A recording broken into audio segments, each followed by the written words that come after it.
এই জায়গা ঠিক নয়, আমাকে আমাকে এখান থেকে এক্ষুনি পালাতে হবে।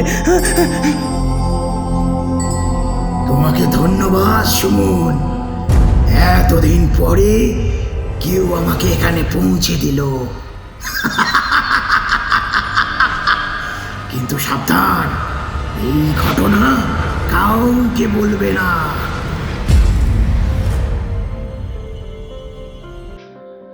সুমন একজন যুবক, গত কয়েক মাস ধরে চাকরি খুঁজছে। তার সঞ্চয় প্রায় শেষ। অবশেষে সে একদিন একটি অ্যাপ ভিত্তিক বাইক রাইড শেয়ারিং কোম্পানিতে চাকরি পায়। এরপর may I come in sir? Yes, coming. Thank you sir.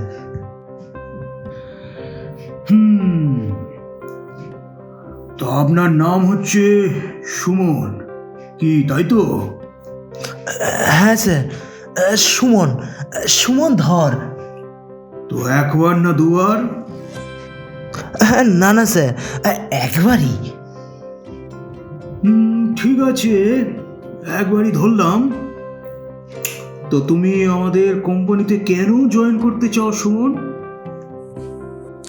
স্যারকে দেখে বেশ রসিকই মনে হলো। অ্যাকচুয়ালি স্যার, আমি পাশের শহরতলি থেকে এসেছি আমার পড়াশোনা শেষ করতে। আমার বিকম সেকেন্ড ইয়ার। এখানে একটা বাড়িতে ভাড়া থাকি, আর মাসটাও শেষের পথে। পরের মাসে টাকা দেওয়ার জন্য কোনো টাকাই আর আমার কাছে নেই। তাই এই কাজটা আমার খুবই দরকার স্যার। আপনি আপনি আমাকে একটা সুযোগ দিয়ে দেখুন। আচ্ছা আচ্ছা, শোনো, অত উতলা হও না। আচ্ছা সুমন, তুমি 4 চাকা চালাতে পারো? না স্যার, কিন্তু আমি 2 চাকা চালাতে পারি। Good, very good, you are a very lucky guy. কেন স্যার? কেন?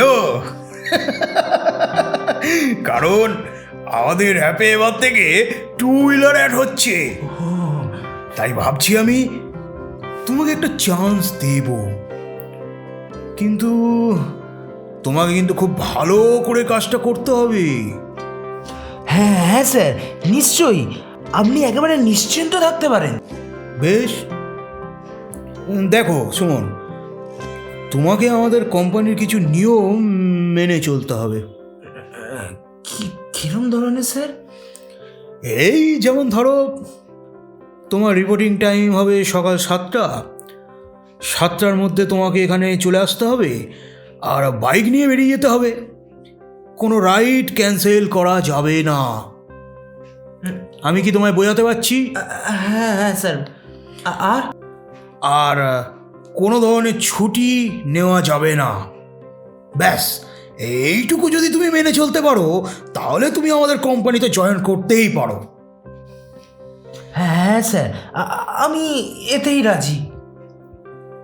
ব্যাস, তাহলে তো সব মিটেই গেল। তোমার মাইনে হবে 8,000 টাকা, 8,000। আচ্ছা স্যার। তো কবে থেকে তুমি জয়েন করতে চাও?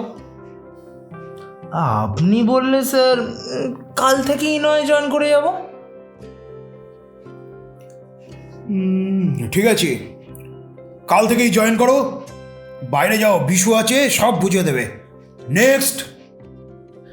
অফিস থেকে বেরোনোর পর সুমন, যাই হোক, এটা একটা শুরু। অন্তত রোজগারটা তো শুরু হবে। সুমন বাইক নিয়ে রাস্তায় বের হয়। প্রথম দিন সে শহরের বেশ কয়েকটি যাত্রী তোলে। দিন শেষে তার মুখে হাসি নিয়ে বাড়ি ফিরে যায়। চেষ্টা করলে সব ঠিক হয়ে যায়। আজকের আয়টা বেশ ভালোই হয়েছে।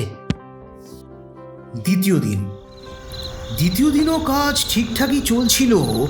হঠাৎ সন্ধ্যায় অ্যাপে একটি রাইড রিকোয়েস্ট আসে, কিন্তু ঠিকানাটা একটু অদ্ভুত মনে হয়।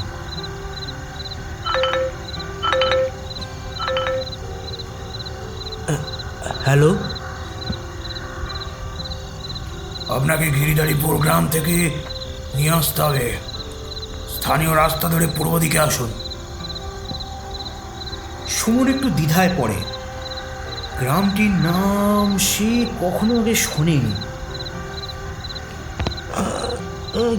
গিরিধারীপুর, কোথায় যেন শুনেছি। যাই হোক, গিয়ে তো আগে দেখি।